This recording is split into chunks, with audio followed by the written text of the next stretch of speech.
चलो शुरू करो। हाँ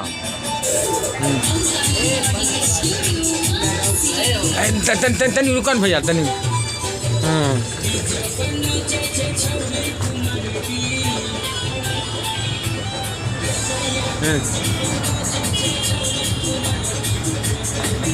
भैया तोरो फोटो आ गलो है।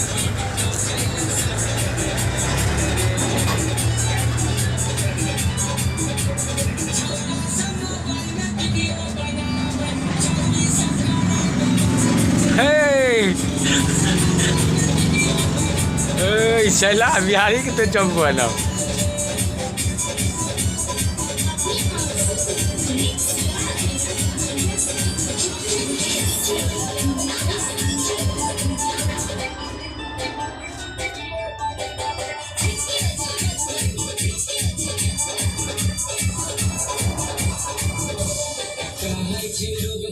तनी आवाज बोल के भी। हाँ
जियो भैया।